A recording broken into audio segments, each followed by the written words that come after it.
livro de Deuteronômio, capítulo 5, nós vamos ler do versículo 1 até o versículo 7. Estamos estudando aquela série Lições no Deserto e no meio dessa série, Moisés ele vai recordar ao povo os 10 mandamentos. Então nós vamos abrir uma outra série aqui, que é a série sobre os 10 mandamentos, e nós vamos estudar cada um desses 10 mandamentos e ver o que Deus quer nos ensinar, qual é a ética que Deus nos ensina por meio de cada um desses 10 mandamentos, dessa lei moral que é a lei de Deus. Então nós vamos começar hoje estudando o primeiro mandamento, que é não ter nenhum outro Deus além do Senhor. Então vamos ler aqui no capítulo 5, do versículo 1 até o versículo 7, a ocasião em que Moisés ele passa a recordar o povo dessas 10 ordenanças, os 10 mandamentos. Deuteronômio capítulo 5, do versículo 1 até o versículo 7. Então Moisés convocou todo Israel e lhe disse: Ouça, Israel, os decretos e as ordenanças que hoje lhe estou anunciando. Aprenda-os e tenha o cuidado de cumpri-los. O Senhor nosso Deus fez conosco uma aliança em Horebe, no monte Sinai. Não foi com nossos antepassados que o Senhor fez essa aliança, mas conosco, com todos nós que hoje estamos vivos aqui. O Senhor falou com você face a face do meio do fogo do monte. Naquela ocasião eu fiquei entre o Senhor e vocês, para declarar-lhe a palavra do Senhor, porque vocês tiveram medo do fogo e não subiram o monte. E ele disse: Eu sou o Senhor, o teu Deus, que te tirei do Egito, da terra da escravidão. Não terás outros deuses além de mim. Oremos. Senhor, mais uma vez pedimos o poder do Teu Espírito Santo, não só para entendermos Tua palavra, mas também para mudar o nosso coração, nos quebrantar, nos moldar, que a nossa adoração, a nossa devoção possa estar voltada constantemente a Ti, para que possamos, Senhor, descartar outras divindades que temos erguido além de Ti. É o que nós pedimos, no nome do Senhor Jesus. Amém. Então Moisés relembra ao povo que eles fizeram uma aliança com Deus. E nós sabemos que toda aliança tem privilégios e tem obrigações também. E Moisés aqui então começa a recordar aqueles 10 mandamentos, e ele cita aqui no versículo 7 o primeiro mandamento: não terás outros deuses além de mim. Se você sair por aí e perguntar para as pessoas: você crê em Deus? Você acredita em Deus? Eu creio que todo mundo vai dizer: não, eu creio, eu acredito em Deus. Talvez alguns dirão: eu não, eu sou ateu, né? Só que a maioria das pessoas acreditam em Deus. Só que ao mesmo tempo que as pessoas acreditam em Deus, elas acreditam em outras coisas. Tem pessoa que diz: eu acredito em Deus, mas eu acredito também em Buda. Eu acredito em Deus, mas eu também acredito no Espiritismo, eu acredito naquela outra religião. E as pessoas, elas confiam em Deus, mas ao mesmo tempo confiam em divindades, confiam em orixás, elas confiam, em santos. Ou seja, a pessoa ela quer se garantir, Então eu creio em Deus, mas eu confio naquele santo, eu confio naquele orixá, porque se um deles falhar, o outro, dá conta. Então, por isso que as pessoas se apegam em tantas crenças, para se garantirem.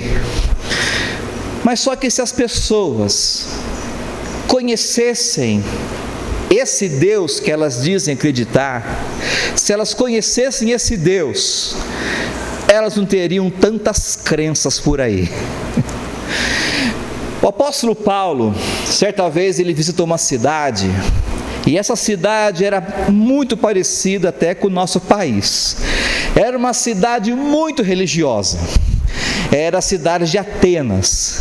Então, quando Paulo chega em Atenas, ele percebe que lá em Atenas existem vários altares, um altar para cada deus, um altar para o deus Sol, outro altar para o deus da lua, outro altar para o deus da chuva, tinha altar para a colheita, ou seja, tinha altar para tudo quanto é deus que você imaginar.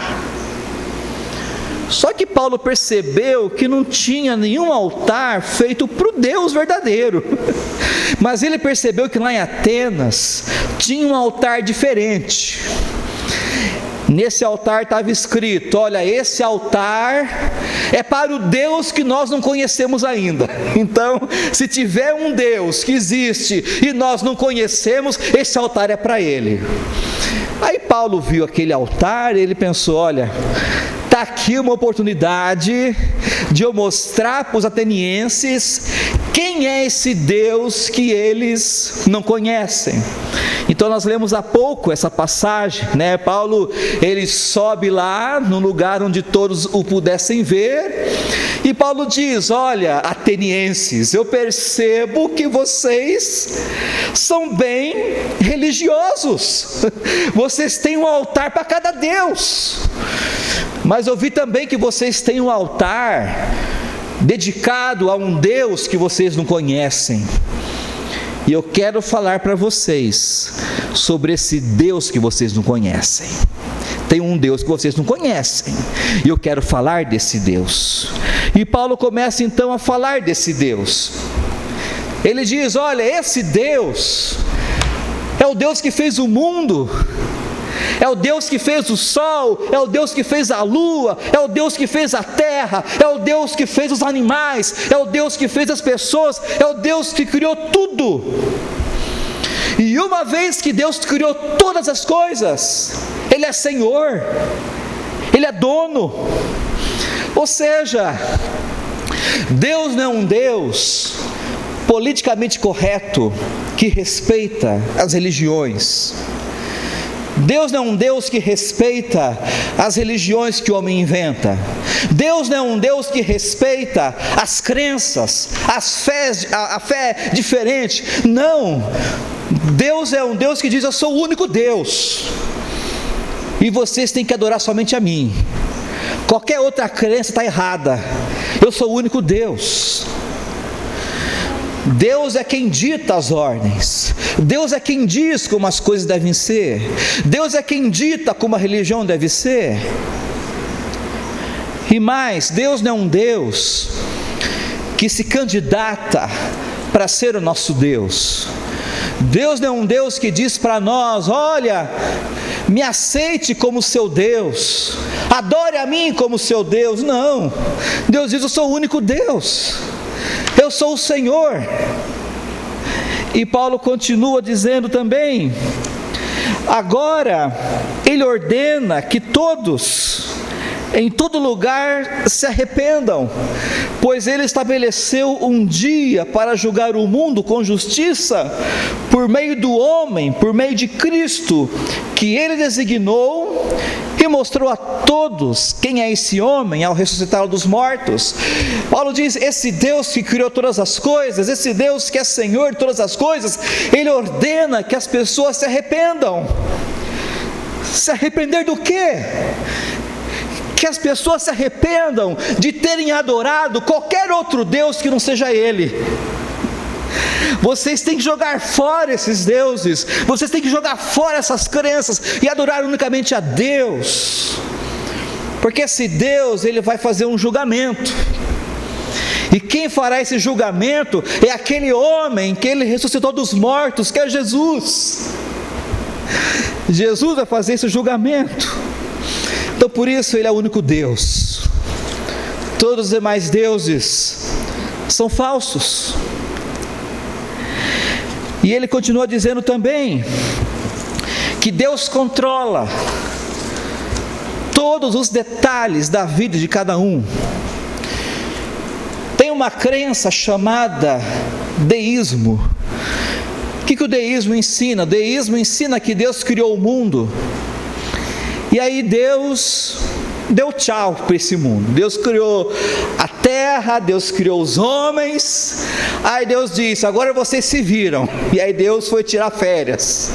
Então dizem que Deus criou o mundo, mas Deus não interfere, ou seja, o mundo aqui está nas mãos dos homens. É o que o deísmo ensina, só que não é isso que a Bíblia diz. A Bíblia fala o seguinte, Paulo diz aqui nesse discurso, que de um só homem Deus criou todas as nações da terra e decidiu de antemão onde se estabeleceriam e por quanto tempo. Deus, ele criou as nações, os povos, e Deus decidiu onde cada país, onde cada império se estabeleceria e quando. Foi Deus que decidiu quando o Império Grego surgiria e onde surgiria. É Deus que decidiu quando os portugueses chegariam aqui no Brasil. Foi tudo Deus que decidiu. Foi Deus que decidiu o lugar que você nasceu, a cidade que você nasceu, a família que você nasceu. Porque tem questões que nós não temos controle, né? Tem pessoas que dizem, por que eu não nasci na Europa? Por que eu não nasci nos Estados Unidos? Por que eu nasci aqui no Brasil? Por que eu nasci nessa cidade? Por que eu nasci na família que eu nasci? É Deus que decidiu o ano que você viria para esse mundo, é Deus quem decidiu todas as coisas, porque os detalhes da vida estão nas mãos do Senhor. Certo dia, o rei da Babilônia, o grande Nabucodonosor, ele estava andando pelo seu palácio. Nabucodonosor estava contemplando os jardins da Babilônia, estava contemplando a beleza daquele país, daquela nação, daquele império que ele construiu. E esse rei pensava que tudo isso era dele. Então Nabucodonosor, ele olhando para a Babilônia, ele disse, olha, vejam a grande cidade da Babilônia, com meu próprio poder construí esta cidade para ser o centro do meu reino e para mostrar o esplendor da minha majestade. O rei aqui só uso eu, está vendo? Eu construí essa cidade, eu construí essa Babilônia, tudo isso para mostrar o meu poder, o meu esplendor, a minha glória. O rei achava que tudo que ele tinha porque ele conquistou. Esse rei pensava que todo esse império ele tinha porque ele era bom. Olha, eu sou bom mesmo, eu sou capaz, eu sou inteligente, olha quanta coisa eu construí para a minha glória. Mas enquanto ele falava isso, a Bíblia diz que enquanto essas palavras ainda estavam em sua boca, veio do céu uma voz e disse, esta mensagem é para você, rei Nabucodonosor, você não governa mais sobre este reino. Enquanto Nabucodonosor disse essas palavras, do céu veio uma voz e disse, Nabucodonosor, por causa desse teu orgulho, por causa dessa tua arrogância, por causa dessa tua soberba, Deus tirou de você esse reino. Acabou. E ele continuou, você será expulso do convívio humano. Nabucodonosor, você vai viver no mato, com os animais selvagens. Nabucodonosor, você vai comer capim. Você não vai mais comer os manjares do palácio. Você não vai beber o vinho do palácio. Nabucodonosor, Deus vai tirar de você a sua inteligência. Deus vai tirar de você sua sanidade mental. Você vai ficar louco, Você vai viver, vai ficar que nem um bicho. Você vai andar de 4. Você vai se juntar com os bois que estão lá no campo. E você vai comer capim junto com os bichos. E isso aconteceu. De uma hora para outra, Nabucodonosor ficou louco. De uma hora para outra ele começou a andar de 4, que nem um bicho.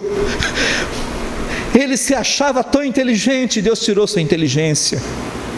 Ele era tão rico, Deus tirou a sua riqueza. Ele tinha tanta majestade, Deus tirou toda a sua majestade. Tudo que Deus havia dado para Nabucodonosor, Deus tirou. E ele foi comer capim com os bichos. Até que Nabucodonosor entendeu que tudo que ele era e tudo que ele tinha vinha desse Deus. Ele diz aqui, resumindo, em Daniel 4:34, ele diz: passado esse tempo, eu, Nabucodonosor, olhei para o céu. Primeiramente, Nabucodonosor não estava mais olhando para a Babilônia. Ele não está mais olhando para aquilo que ele tem.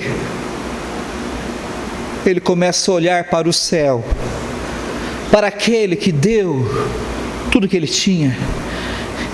Eu olhei para o céu, minha sanidade voltou. Louvei e adorei o Altíssimo, e honrei aquele que vive para sempre. Seu domínio é para sempre, seu reino é por todas as gerações. Ele começou a louvar e adorar aquele que é bem maior que ele. Ele começou a adorar aquele que dá o que quer e tira. Deus é o Deus que dá e Deus é o Deus que tira. E ele começa a honrar aquele que tem a vida no controle. Nabucodonosor entendeu que ele não tinha controle sobre sua própria vida, mas havia um Deus que tinha o controle sobre sua vida. E ele diz: olha, comparados a Deus, os habitantes da terra são como nada. Deus faz o que quer com os anjos do céu, Deus faz o que quer com os habitantes da terra, e ninguém pode deter a Deus e questionar por que o Senhor está fazendo isso. Deus faz o que quer com os anjos, Deus faz o que quer conosco. Porque se Deus quiser tirar nossa saúde, Ele tira. Se Deus quiser nos jogar numa cama, Ele nos joga. Se Deus quiser nos colocar numa cadeira de rodas, Ele põe. Porque é Deus quem dá e é Deus que tira, e Deus faz o que quer, e nenhum de nós pode chegar para Deus e dizer: Senhor, eu não aceito isso, Senhor, eu não aceito o que o Senhor fez comigo. Ninguém pode dizer para o Senhor e questionar por que o Senhor fez essas coisas, porque Deus, Ele faz o que quer, e nós não podemos dar ordens para esse Deus. Nós não podemos chegar para esse Deus e ordenar a Deus: o Senhor tem que tirar isso, o Senhor tem que fazer aquilo. Não. Deus faz aquilo que Ele quer. E Nabucodonosor, ele encerra dizendo: agora eu, Nabucodonosor, louvo, glorifico e honro o Rei dos céus. Todos os seus atos são justos e verdadeiros, e Ele tem poder para humilhar os orgulhosos. E Nabucodonosor se encaixa aqui, ele mesmo se coloca aqui. Um dia eu estava orgulhoso, um dia eu estava arrogante, achando que a minha vida estava no meu controle. E foi esse dia que Deus me humilhou. Foi nesse dia que Deus me quebrantou. Foi nesse dia que Deus me fez entender que tudo que eu sou e tudo que eu tenho vem dEle. E o mesmo Deus que dá é o Deus também que tem o poder para tirar. Isso é importante porque tem muita gente que pensa que pode manipular Deus, porque as pessoas manipulam os ídolos. Pessoas dizem: não, se eu oferecer um sacrifício para Deus, se eu fizer uma campanha para Deus, Deus vai se sentir obrigado a me abençoar. Então eu vou dar um dízimo bem gordo, eu vou dar uma oferta bem gorda, porque se eu der uma oferta bem gorda, se eu fizer algo para Deus assim, algo sacrificial, aí Deus então vai se sentir obrigado, Deus vai ficar devendo para mim, aí Ele vai ter que me abençoar. Mas isso não faz nenhum sentido, porque a Bíblia fala que Deus não é servido por mãos humanas, pois não necessita de nada nosso. E Paulo diz em Romanos 11: quem lhe deu primeiro alguma coisa para que ele precise depois retribuir? Ou seja, Deus não deve nada para ninguém. Deus não deve nada. Então não tem essa, aí eu vou dar alguma coisa para Deus, aí Deus vai ficar devendo para mim e Ele me paga. Não, Deus não deve nada para ninguém. Tudo que Deus nos dá de graça, pela graça. É por isso que a oração é sempre, tem dois ingredientes que tem que mover a oração: a fé e a humildade. Quando eu vou orar, eu tenho que ter fé para saber que Deus vai me ouvir.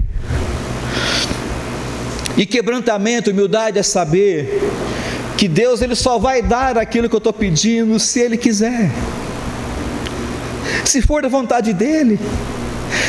Então quando eu oro, Senhor, eu sei que o Senhor me ouve, eu te agradeço porque o Senhor me ouve, mas eu peço, Senhor, se for da Tua vontade, for do Teu agrado, me conceda o que eu estou pedindo, Senhor, me conceda.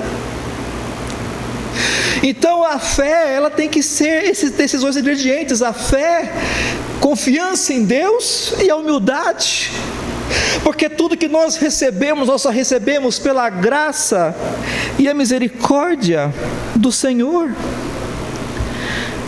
Porque como diz a Escritura, todas as coisas vêm dEle, existem por meio dEle e são para Ele.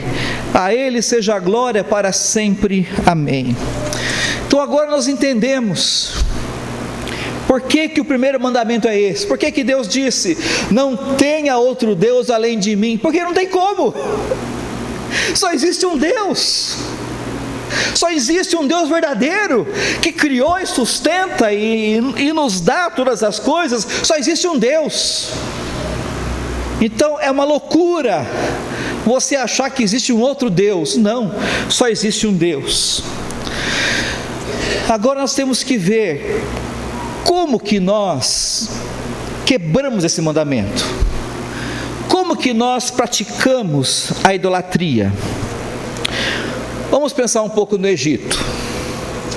Lá no Egito, eles tinham um Deus para cada coisa, um Deus para cada área de sua vida. Por exemplo, eles tinham lá o rio Nilo. Então o rio Nilo tinha um Deus, o Deus Hapi. O Deus Hapi, ou Rapi, era o Deus que cuidava do rio Nilo. Só que no rio Nilo tinha também muita rã, e quem controlava aquelas rãs do rio era uma deusa. Então já tinha o Deus do rio Nilo e tinha a deusa que controlava as rãs, não deixava as rãs se multiplicar tanto, né, para não atrapalhar o Egito. E essa deusa da rã chamava Hekt.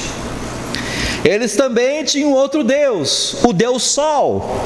Então eles tinham um Deus para cada coisa: um Deus para o rio Nilo, um Deus para as rãs, um Deus para o sol, um Deus para a lua. Então eles tinham o Deus que cuidava dos animais. Então era Deus que não acabava mais, um Deus para cada coisa.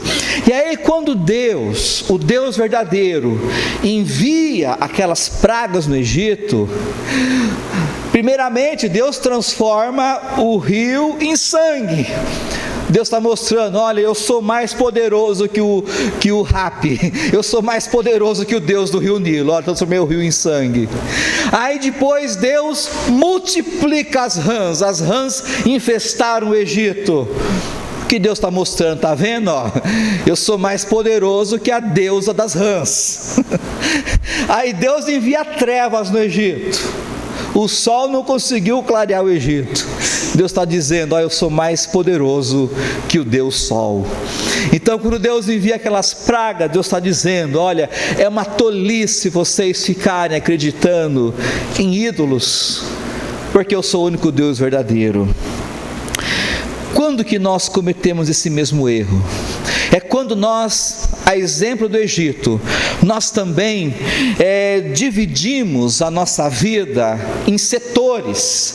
Nós compartimentalizamos nossa vida em setores, em áreas, em compartimentos.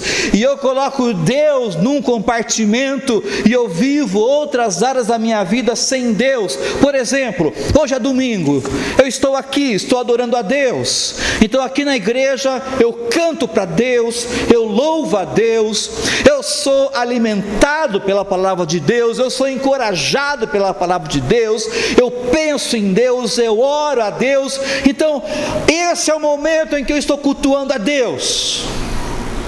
Só que amanhã é segunda-feira, amanhã é dia de trabalhar, aí eu vou trabalhar, mas eu estou no meu trabalho e digo: não, olha, trabalho é trabalho, trabalho não tem nada a ver com igreja, trabalho não tem nada a ver com religião, então aqui é trabalho.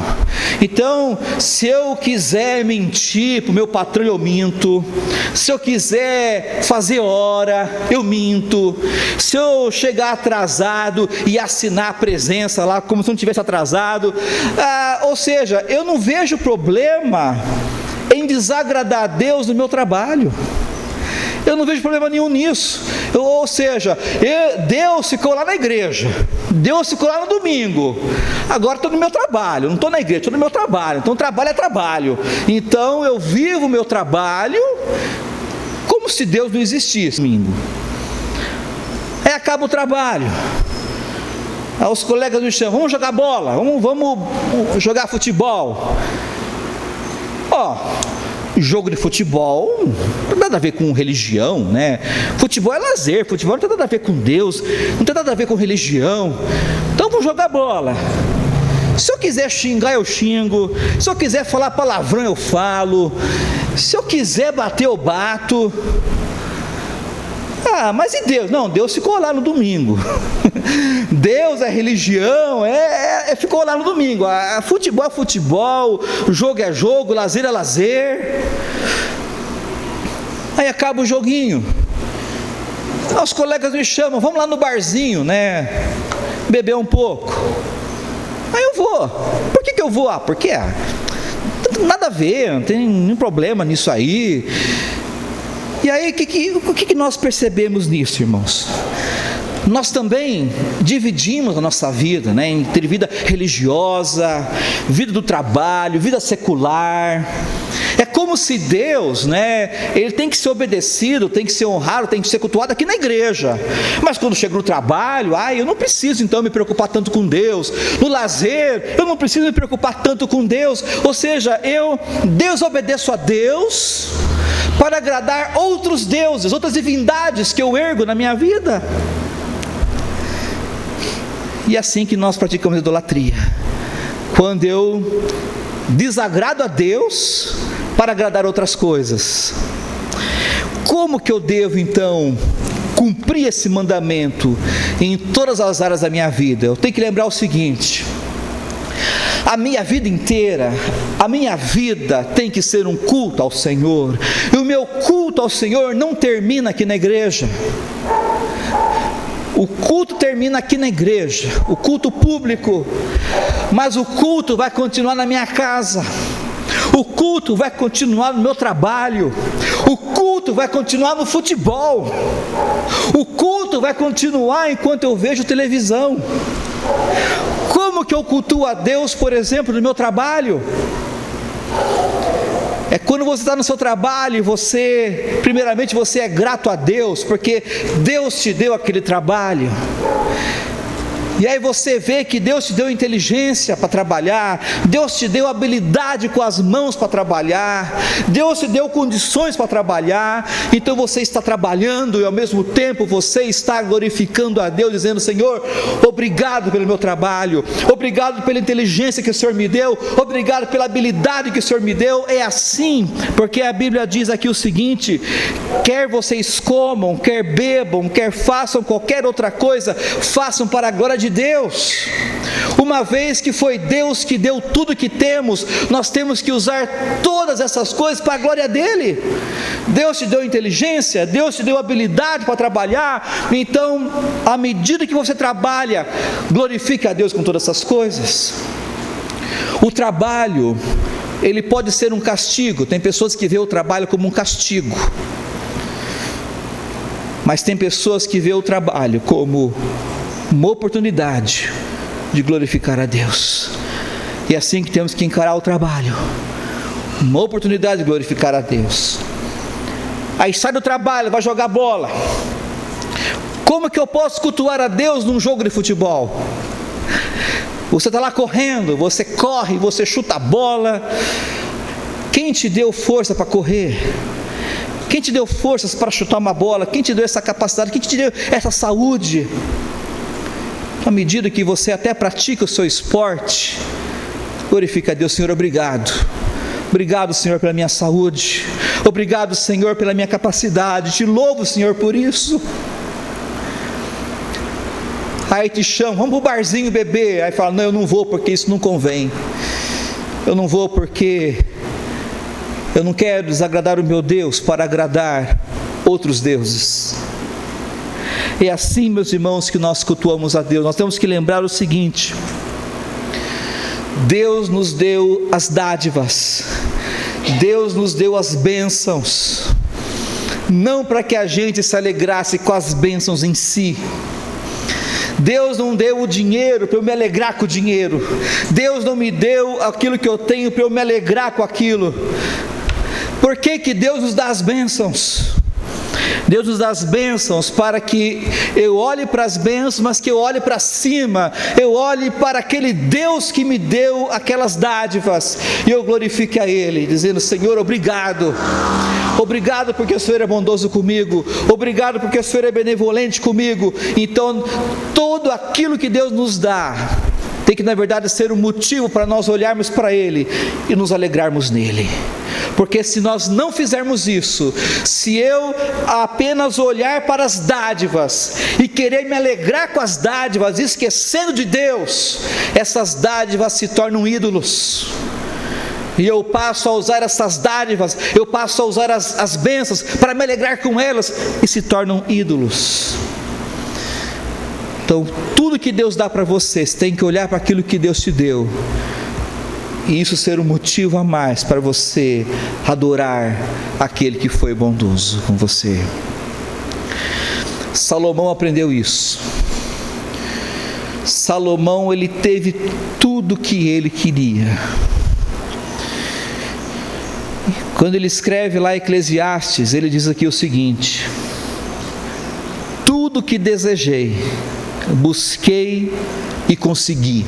Já pensou? Esse é o sonho de muita gente, né? Porque tem muita gente que quer e não consegue. Salomão conseguiu.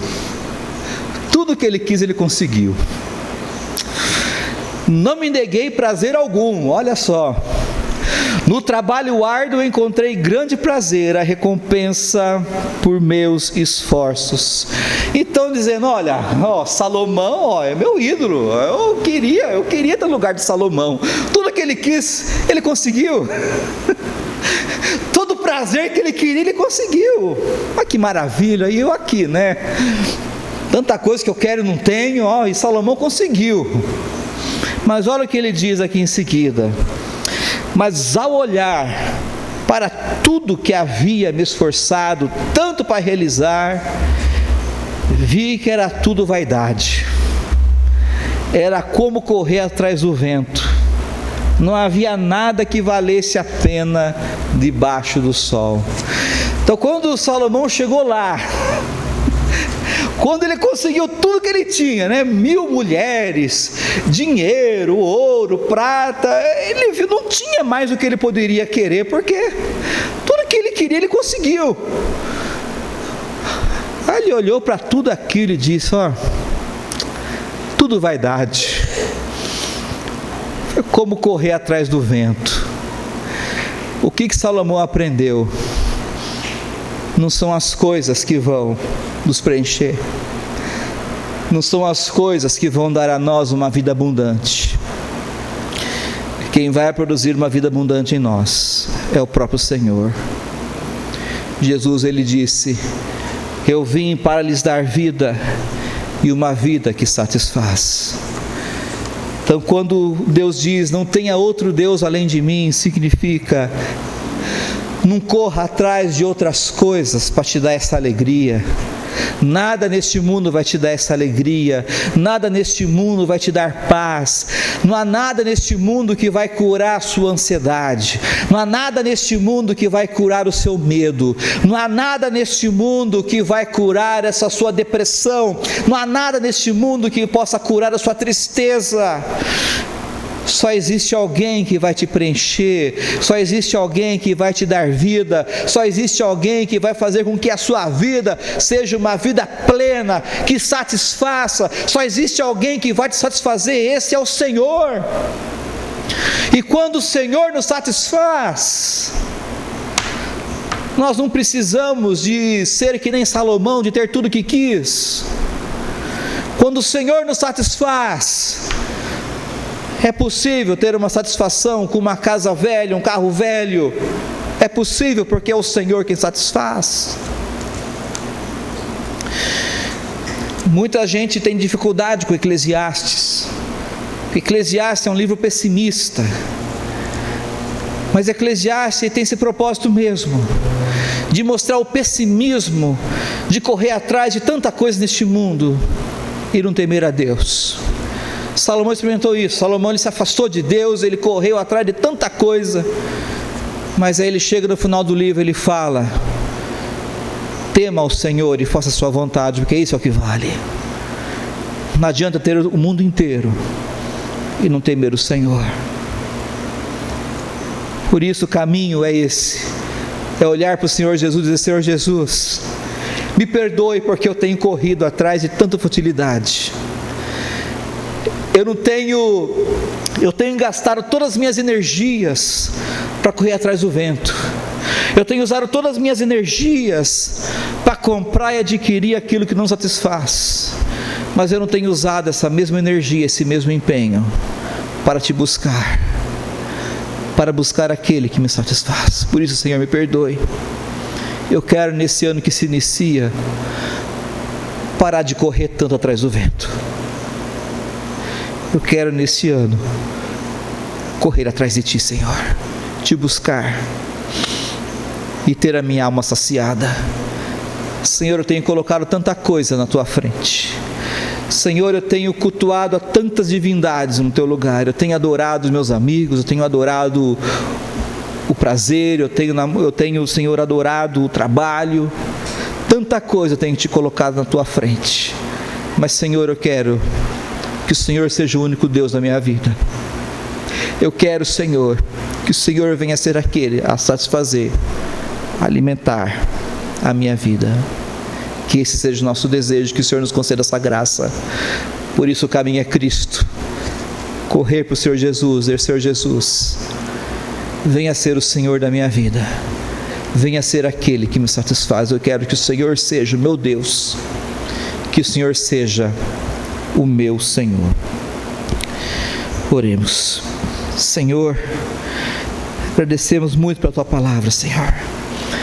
Queremos agradecer por todas as dádivas que o Senhor tem dado a nós. E eu peço perdão, Pai, pedimos perdão porque nós temos olhado para essas dádivas e temos esquecido de olhar para aqueles que nos deu.